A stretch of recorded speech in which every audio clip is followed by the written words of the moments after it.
अस्सलाम वालेकुम। सादिया मर्चेंट आप लोगों की खिदमत में हाजिर हूँ। इस बार आप लोगों को अवेयर करने आई हूँ, पासपोर्ट जैसे अहम दस्तावेज जब बनाते हैं उस वक्त क्या क्या डॉक्यूमेंट्स पुलिस स्टेशन में आपको वेरिफिकेशन के लिए देने होते हैं और क्या जरूरी है। कुछ दिनों से मेरे सामने सिंगल पेरेंट्स के मसले मसाइल आ रहे हैं कि सादिया पा हम सिंगल पेरेंट्स है और बच्चे की कस्टडी अगर मदर के पास है तो वहाँ पुलिस स्टेशन में उनको क्या डॉक्यूमेंट्स उनको सबमिट करने हैं। जैसे कि एक लेडी ने मुझसे पूछा कि सादिया पा मैंने एफिडेविट रेडी कर दिया है और प्लस मेरा birth certificate leaving certificate submit करने के बावजूद भी पुलिस स्टेशन में फादर का बर्थ सर्टिफिकेट मांगा जा रहा है। तो यही सभी बातों को मद्देनजर रखते हुए मैं साउथ मुंबई के डोंगरी पुलिस स्टेशन पहुंची और वहां ये जानने की कोशिश की कि एक्चुअल में जो सिंगल पेरेंट्स है उनको पासपोर्ट बनाते वक्त अपने बच्चों का क्या डॉक्यूमेंट्स उनको दस्तयाब करने हैं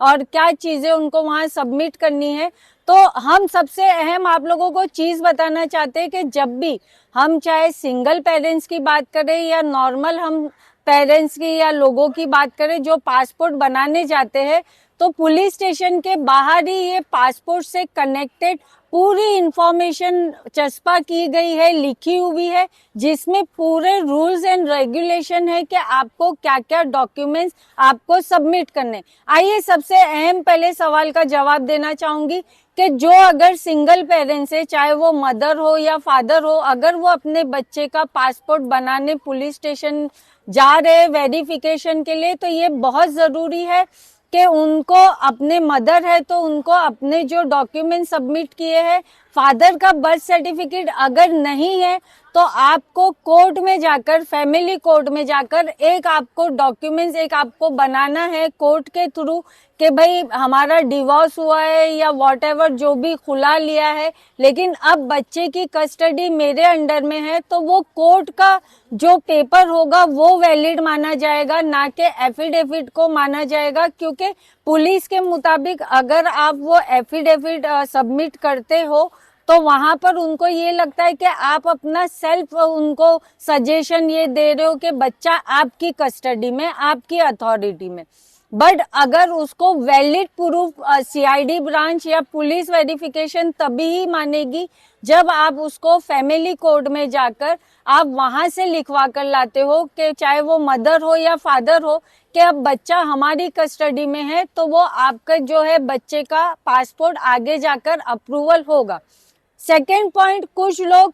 जो बच्चियां जैसे फादर के नाम पे उनके पासपोर्ट है और शादी के बाद उनको हस्बैंड के नाम पे अपने पासपोर्ट उनको बनाना है, तो उसके लिए आपको जरूरी है आपका मैरिज सर्टिफिकेट। मैरिज सर्टिफिकेट के साथ साथ अगर आपने गैजेट किया है नाम को, वो गैजेट की कॉपी आप सबमिट कर सकते हो। तो ये सारे डॉक्यूमेंट्स जब भी हम पुलिस स्टेशन जाते हैं पासपोर्ट वेरिफिकेशन के लिए, तो बराए करम उससे पहले आप लोग ये सारी चीजें वहां बोर्ड पर सारे डिटेल लिखी हुई है कि क्या क्या डॉक्यूमेंट्स कंपलसरी है। सेकेंड इम्पोर्टेंट चीज कि कुछ लोग ये सोचकर भी परेशान हो रहे हैं कि हम लोगों का बर्थ सर्टिफिकेट नहीं है तो पासपोर्ट बनने में दिक्कतें आएगी। अगर आपका बर्थ सर्टिफिकेट नहीं है तो आपकी लिविंग सर्टिफिकेट होगी, वो भी मान्यता रखता है, क्योंकि लिविंग सर्टिफिकेट भी स्कूल का, कॉलेज का एक अहम प्रूफ रहता है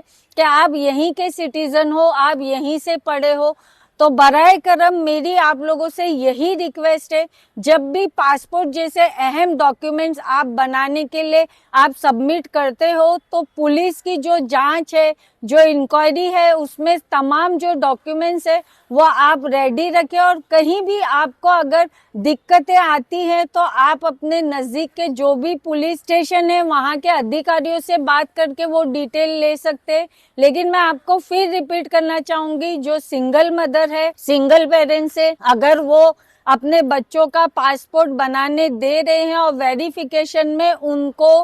कोर्ट के थ्रू दिया गया प्रूफ वैलिड माना जाएगा। अगर आप एफिडेविट बनाकर दे रहे हो या आप कोई और डॉक्यूमेंट्स दे रहे हो, उसको वो लोग एक्सेप्ट नहीं करेंगे। अगर पुलिस स्टेशन में एक्सेप्ट कर भी लिया गया तो वो सीआईडी ब्रांच से, पासपोर्ट ब्रांच से वो रिटर्न आ जाएंगे आपके दस्तावेज। तो बराए करम आप लोग प्लीज जो है अपने डॉक्यूमेंट्स पर ध्यान दे, खास करके बच्चों के जो आप आधार कार्ड से लेकर चाहे उनके पैन कार्ड, उनके जितने भी डॉक्यूमेंट्स है उस पे स्पेलिंग करेक्शन को बहुत ध्यान से देखें, क्योंकि एक स्पेलिंग मिस्टेक की वजह से आपके जो है काम में रुकावट आ सकती है और आपका काम रुक सकता है। आगे भी मैं आप लोगों की खिदमत में हाजिर रहूंगी। जय हिंद, जय महाराष्ट्र।